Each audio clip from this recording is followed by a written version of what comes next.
নমস্কার বন্ধুরা, তনয়া কিচেনে আপনাদেরকে অনেক স্বাগত জানাই। আজ আমি আবার চলে এসেছি আপনাদের কাছে অন্য একটা রেসিপি নিয়ে। আজকের রেসিপি হলো পালক পানির।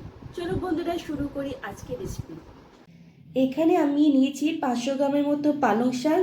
পালং শাকটাকে আমি জল দিয়ে ধুয়ে পরিষ্কার করে নিয়েছি। এখানে আমি খুব ছোট ছোট পালং শাক নিয়েছি। এখন মার্কেটে এই ছোট ছোট সাইজের পালং শাক এসছে, আর এটা খেতেও খুব টেস্টি হয়ে থাকে। আজকের রেসিপিটা আমি খুব সহজ পদ্ধতিতে বানিয়ে দেখাবো আপনাদেরকে। এখানে আমি কড়াই নিয়েছি, সেই কড়াইয়ে আমি 1 লিটার জল দিয়ে দিলাম।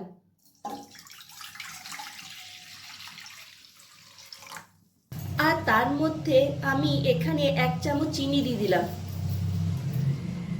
চিনিটা আমি এই কারণে দিলাম, এতে পালং শাকের কালারটা খুব সুন্দর আসবে, আর রংটাও সবুজ থাকবে, কালো হবে না। জলটা গরম হয়ে এসছে, এরপর আমি এখানে দিয়ে দেব পালং শাকটা।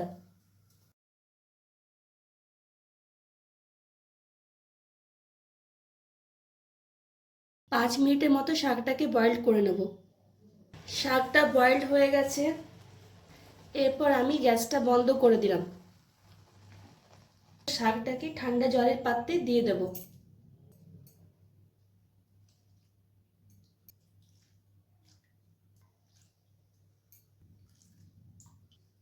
এরপর এখানে মিক্সির জার নিলাম, সেই জারে সেদ্ধ করা পালং শাকটা দিলাম। এরপর সামান্য পরিমাণে ধনেপাতা দিয়ে দিলাম, 3টে কাঁচা লঙ্কা দিয়ে দিলাম। এরপর এগুলোকে সুন্দরভাবে পেস্ট বানিয়ে নেব। এখানে পেস্ট তৈরি হয়ে গেছে। এখানে একটা কড়াই নিয়েছি, সেই কড়াইয়ে আমি 1 চামচ ঘি দিয়ে দিলাম। ঘিটা যাতে পুড়ে না যায় সেজন্য আমি এখানে 3 চামচের মতো সাদা তেল দিয়ে দিলাম।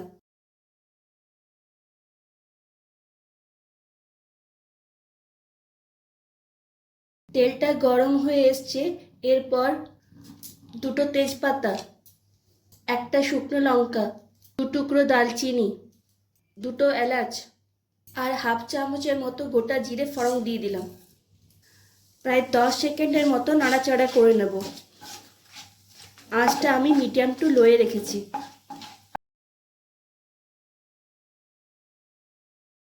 দুটো মিডিয়াম সাইজের পেঁয়াজ আমি আগের থেকে কুচি করে কেটে রেখেছিলাম, সেটা আমি এখানে দিয়ে দিচ্ছি। এটাকে হালকা লাল লাল করে ভেজে নেব।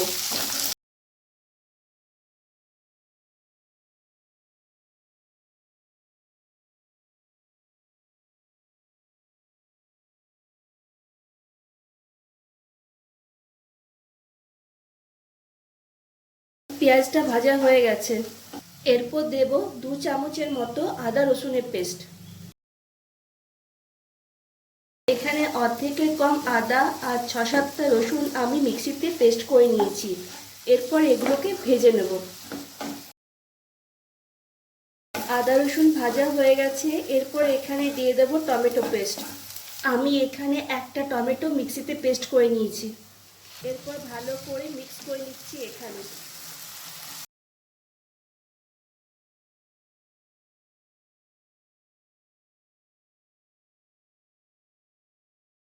আঁচটা মিডিয়াম টু লোয়ে রেখেছি।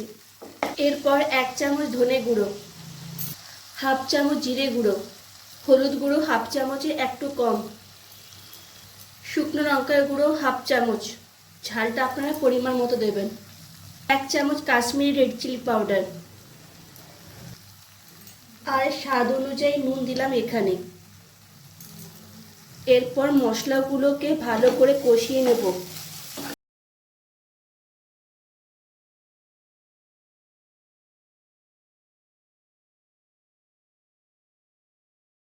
মশলা যাতে পুড়ে না যায় এই জন্য এখানে সামান্য পরিমাণে জল অ্যাড করব।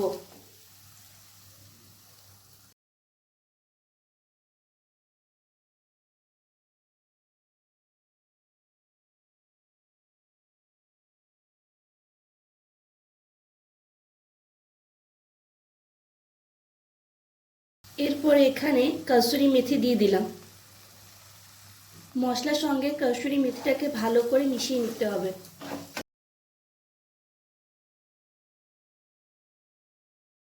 এরপর এই স্টেজে 4 চামচের মতো দই দেব।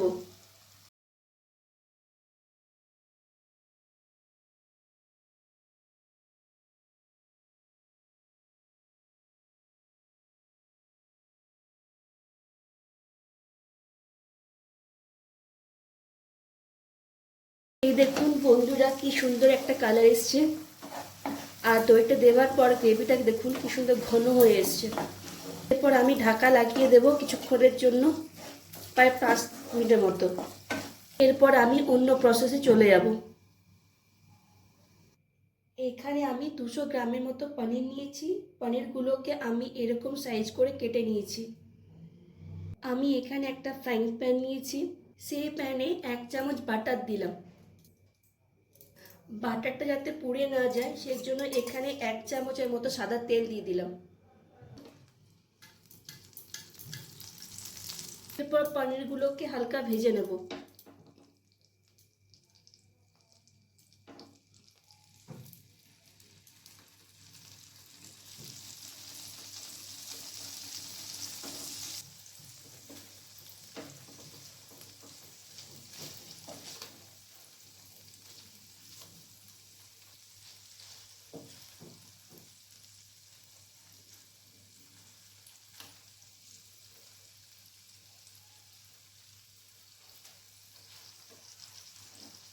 পনিরগুলো হালকা ভাজা হয়ে গেছে, এরপর আমি প্লেটে তুলে নিচ্ছি।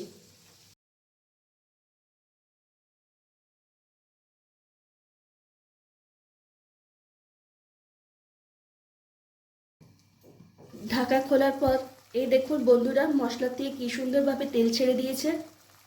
এরপর এই স্টেজে দিয়ে দিলাম পালকের পেস্টটা। এরপর শাকটাকে মশলার সঙ্গে আবার ভালো করে মিশিয়ে নেব।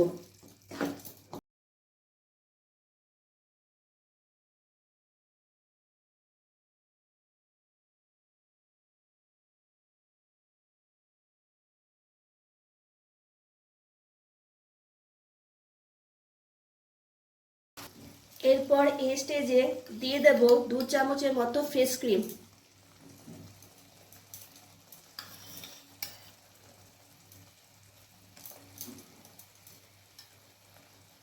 ফ্রেশ ক্রিম যদি আপনাদের হাতের কাছে না থাকে তাহলে আপনারা এখানে দুধের সাথে মালাই মিশিয়ে দিতে পারেন।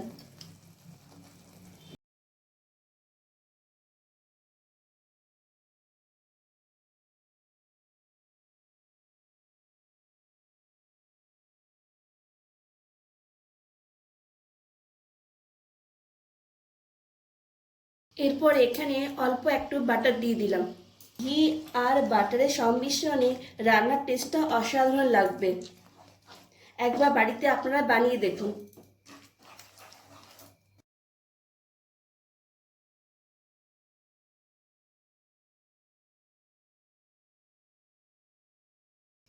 ভেজে রাখা পনিরগুলো দিয়ে দিচ্ছি এখানে।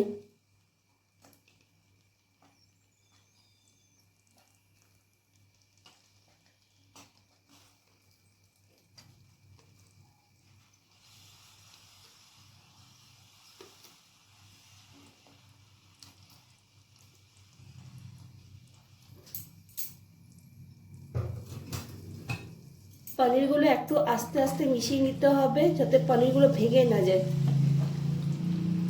এরপর উপর থেকে 1/2 চামচের মতো গরম মশলা গুঁড়ো ছড়িয়ে দিলাম।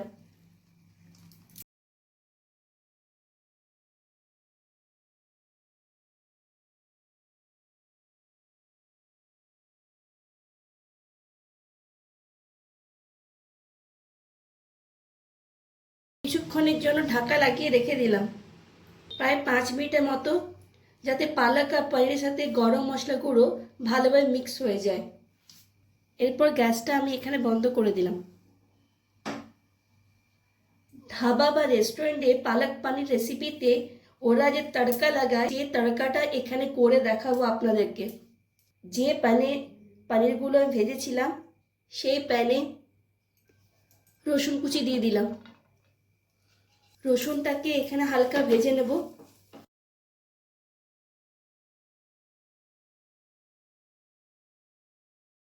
হাফ চামচ জিরা দিলাম এখানে,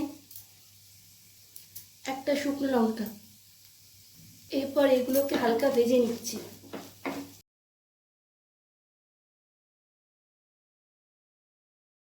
আর হাফ চামচের মতো কাশ্মীর রেড চিলি পাউডার দিয়ে দিলাম এখানে, এতে কালারটা খুব সুন্দর আসবে।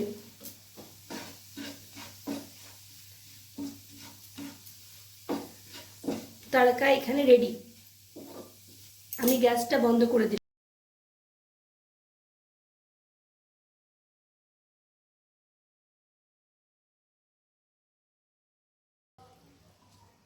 দেখুন কি সুন্দর লাগছে আর কি সুন্দর গন্ধ এসেছে। এরপর এক টুকরো পনির গ্রেটারের দ্বারা গ্রেট করে দিচ্ছি এখানে। দেখুন দেখতে অসাধারণ লাগবে। আমার আজকে রেসিপি কমপ্লিট। এই দেখুন, আশা করি নিশ্চয়ই ভালো লেগেছে। ভালো লাগলে কমেন্টসে জানাবেন, ভিডিওটিকে লাইক আর শেয়ার করবেন, আর অবশ্যই আমার চ্যানেলটিকে সাবস্ক্রাইব করবেন। আজ এই পর্যন্তই, আবার দেখা হবে অন্য একটা রেসিপির সাথে। ততক্ষণ পর্যন্ত টাটা, বাই বাই।